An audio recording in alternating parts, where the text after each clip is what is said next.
first time, so it's going to be a lot of fun. Welcome back. I'm David Perry, and this is 10%. We're speaking now with Michael Vlastone of the iShine Foundation, a nonprofit that thinks we need to rebrand the debate around same-sex marriage. Michael, welcome. Thank you so much. So, what can a straight man tell the gay community about why we lost this battle?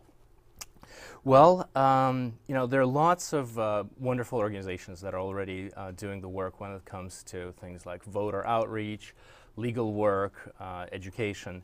One thing they have not spent time thinking about is how to do outreach in the popular culture. Because if you really think about it, the people who voted for Prop 8, for example, or the people who are against gay marriage, these are folks, if you look at the demographics, they're probably on average, not individual, but on average, they're probably a little bit less educated. They're really not interested in the intellectual argument about it.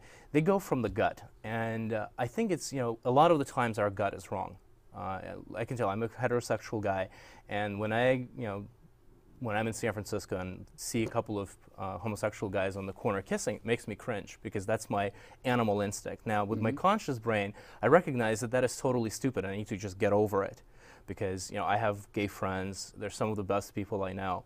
And what we need to do is we need to find a way to reach to the gut of the population that right now is really uncomfortable with gay marriage for whatever reason and is getting politically exploited by you know, the pundits on the conservative right to turn it into a divisive issue for political purposes when in reality it's really a personal matter. All right. Well, what makes you and iShine think that you can help a debate that those of us in the movement for years have been fighting? I got to tell you, as a gay married man, I wasn't pleased with the fight. I thought we did a pretty bad job of this campaign.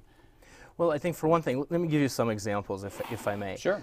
You know, if you look at the samples of some of the visual communication that's been developed by the various organizations, all of them, you know, for a fist, how is that a symbol that would reach out in any way to people on the conservative right? To them, that looks like Cuba. You know, and our approach has been, how can we use a universal symbol of love that appeals to everybody? And that's the hearts, and that's what you're looking at right here.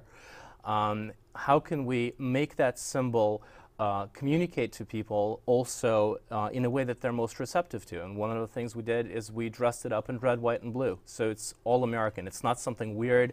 It's not the rainbow-colored flag that identifies you as gay. It's red, white, and blue. It's normal. So this allows me to be a heterosexual male, not to identify myself with the gay movement, but really identify myself with things that matter most to Americans, which is patriotism, which is equality, you know, with a little equal symbol, and love and caring and families, people coming together in love. So, in a sense, though, I mean, as a marketer, you're still saying to reach the people we need to convince, the people that we're trying to convince them about have to be a little bit in the closet still. It doesn't sound like it's a real kind of out there message. Well, I don't think it has anything to do with the closet, because how are these hearts in the closet? We're just saying, look, heterosexual couple is absolutely equal to gay couple and absolutely equal to lesbian couple. We're not hiding that they're together.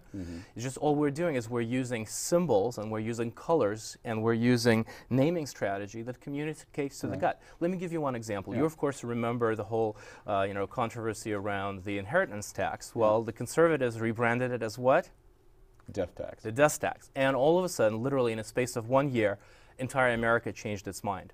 And I think the gay liberation movement, the gay equality movement, whether it comes to marriage, whether it comes to military service, we have to figure out how to do exactly what conservatives did with that. And that's what we're trying to do here. We're saying America united for marriage. We're communicating love, equality, all American. All American values. All American values. Yeah. I think a lot of people within the LGBT community would react strongly to this, because this is much more than just kind of a campaign about whether or not we're going to get tax benefits. This is about our lives. Indeed. So when we look at some of the talking points and descriptions of what iShine is trying to do, I see things like, well, we're using red, white, and blue colors. We're going for all American values, patriotism, and tolerance. And I got to tell you, tolerance is not a word that's real popular. in the LGBT community. I want my life and my marriage celebrated, and I think a lot of other gay and lesbian and transgender people would say the same thing. Well, here you and I are absolutely on the same page, and one of the ways we want to celebrate it is we want to put the symbols of gay couples loving each other and being together and being gay and lesbian hearts connected together. We want to drive it into popular culture and, exactly as you said, it be celebrated. And that's why we want to put these symbols on posters, postcards, apparel. We want to place them in the movies, on television, on sports gear, anything at all. So our campaign is all about taking that and plugging it into everyday American life. But you think we have to go through tolerance to celebration? We can't just go right to celebration? Well, I don't even know how much tolerance is an issue here. I mean, it's one of the words that certainly comes up. But really, if I had to sum it up, it's like get used to it and deal with it, but at a level that you can digest it. Because when somebody puts a rainbow-colored flag and says get used to it, people just go, no way, get away from me, you're weird. Yeah, except of course in Italy where it just is the peace flag. Or Thomas Paine, the great American patriot, he flew a rainbow flag, but probably a lot of people don't know that. But what we did is we just simply looked at the demographics and we said, who is opposing the movement? Right. Who is standing up against them? What communicates to them? And they happen to love red, white, and blue.